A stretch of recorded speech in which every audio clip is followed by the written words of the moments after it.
Oh my, we really do have a lot of characters, don't we? Hi. I thought today I would make like a little tier list for the Inazuma Chronicle, which starts today. So I'm gonna start by getting all of the Inazuman characters and putting them just at the bottom. Shout out to the ridiculous amount of ads that keep popping up. Okay, I think I got everyone. I think. Oh, Kirara. I knew there was someone I was gonna end up forgetting by accident. Oh, and I guess there's Mizuki, but she's not on these banners. So we're gonna put her in this one, not on banner. Alright, let's do a fun little tier list of all the characters currently available to pull. Disclaimer, my opinion, you don't have to listen to me. If you really want a character and you have the wishes to get them, just get them. Don't let my opinion sway you. But let's have a little go. I'm gonna put, honestly, Ayato. I'm gonna put him here. He's a chill character. He's very easy to play, but he gets like boring. And like now there are so many Hydro characters you can use. Like there's Yelan, or Nouvelle, or Farina, or even Singcho. Like there are other options if you need a Hydro character in your team. Like he's fine, he's just boring. And in that same vein, honestly, Yae Miko. Like don't get me wrong, she's really strong, but she's boring. I guess her kit isn't very engaging. You just like place her turrets, do her burst, place her turrets again. Unless you're going for a main DPS build, which like it's fine, but it's not the best. I think I'm gonna put Ayaka up here. With the release of Escoffier, her like ability to fight like non-freezable boss enemies got way better. Before she was like crazy good for any freezable content. Think like floor 11 of the Abyss. Really good. Like everything's frozen, you're doing all the damage you want. Like easy business. But she struggled against bosses for the longest time because frozen doesn't work against them. Like you can apply the frozen reaction, but it doesn't do anything. Which like honestly, I think maybe they should have tweaked it to have like a little bit of res like shred, but there's Escoffier now, so like her ability is like really improved. Because now you have a cryo healer that also acts as a buffer, and it's pretty nice. Yoimiya. I think she's a bit above like Ayato and Yae Miko in terms of like gameplay. She's probably the strongest out of the limited like 5-star DPSs, like the pyro ones. Like Hu Tao is just kind of like a tiny bit above her, and then a tiny bit above that is Alakino. But Yoimiya can be like really rewarding.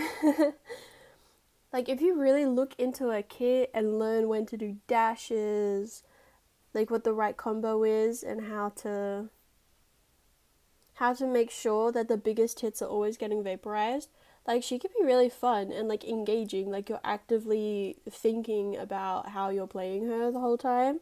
Whereas like these two, you're kind of just like, I press button. I told you, just like I press button and hold. That's it.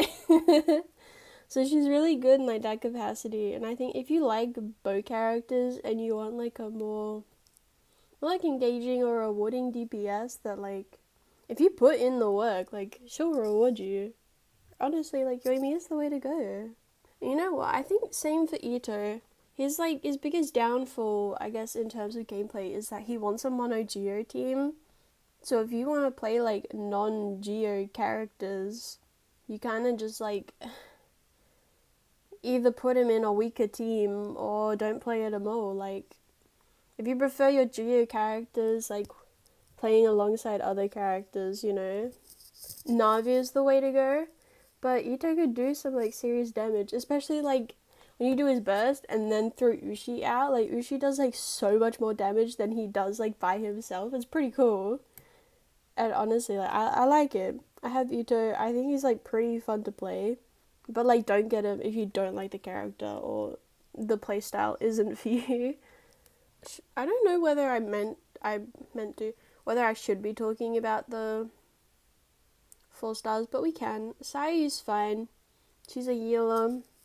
She can hold VV, which is like very valuable and good, but you have much better like options for what you can hold for VV. Same with Toma. He has a shield. It can be fine. A lot of people just tend to use Zhongli because most people have Zhongli, so you don't see Toma get played very much, and he can also be a very good Burgeon unit. And I recommend trying it if you haven't played it.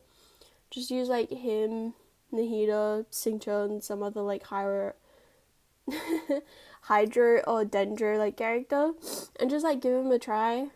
Start making Bloom and then use his burst and just like normal attack with him. It's pretty fun. It's pretty cool. All those Bloom cores just like explode everywhere. Goro, I feel like we should have. Can we make another tier? Is that like possible?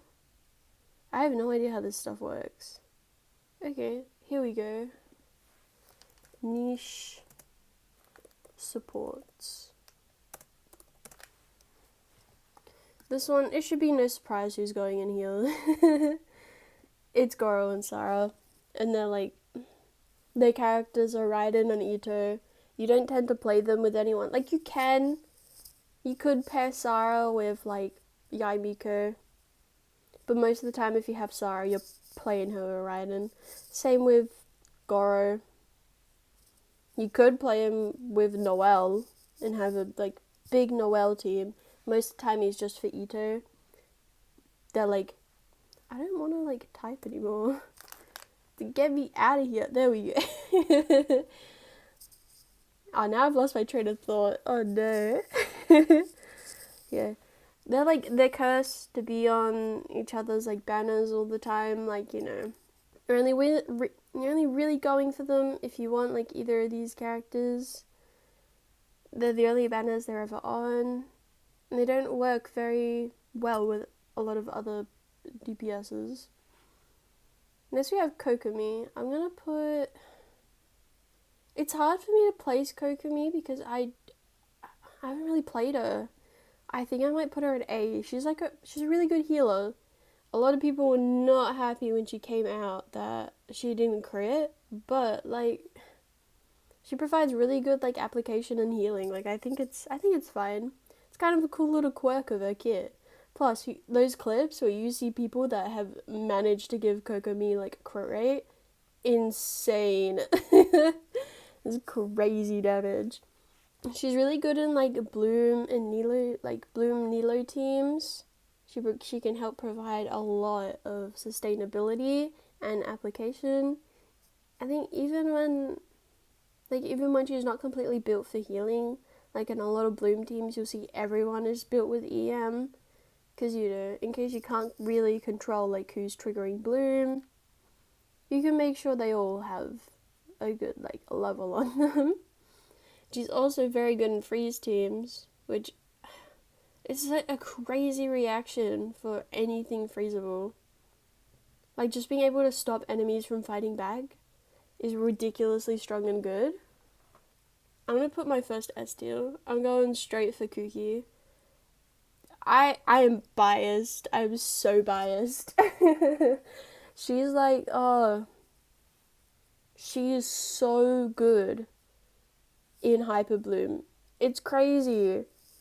Like, my Hyper Blooms do, like, 42,000 damage, like, a tick. Like, if you're playing someone like Ayato or Yae Miko, or any other like Dendro, Hydro, Electro DPS. Electro's a bit iffy because they can take away some of the Hyper Blooms from Kuki. But if you're playing like any of those characters and you're not really fond, you can't find a good team for them, stick Kuki and a Hyper Bloom on that team, it'll go crazy. She's so good. I remember being so disappointed when she released. I wanted her to be like really strong and really fun to play, and she was just a healer, and it felt so bad. And then 3.0 came out, and people started going, "Wait a minute, wait, there's something here." And Hyper Bloom Kuki was born, and I think I have played her in every single Abyss since 3.0. Like, she's so good. Next, we're gonna put, I think, Hazo and B. Like, if you want a solid 4-star DPS, like, Hazo does numbers. Like, his skill is really fun to get charged up and just do one huge punch. I love it. I think he maybe struggle a little bit, like, in Abyss, just because he's a 4-star. They tend to, like, he's got big numbers, but, like, that's about it. There's not much else for his kit. But you could play him with him in, like, an Electro Charge team. I'm pretty sure is pretty good. Like, him, Singcho, Beto, Official. And that's a funky 4-star team. Like, give it a try. If you have Hazer, like, look at the numbers he could put out. It's pretty fun for a 4-star. I'm gonna put Kirara in C along with these ones. Like, she's a shielder. She has her uses in Bloom, I suppose, since her shield is stronger against Dendro attacks than anything else. When you have Nahida, or even Yae, like, any other Dendro character is a bit, like, compared to them. Like, their utility and application is just, like, so much better than some of the other characters. It's hard to figure out how to appropriately rank Kirara, you know?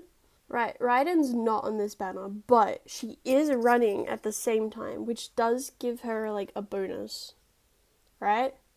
You lose your 50-50 on the Raiden banner, like, your pity stays, your guarantee stays. After those 20 days, you don't get a, at least you still have a guarantee, you know? Whereas Chronicle Wish, once it's gone, you know? They're not saving your point, unfortunately.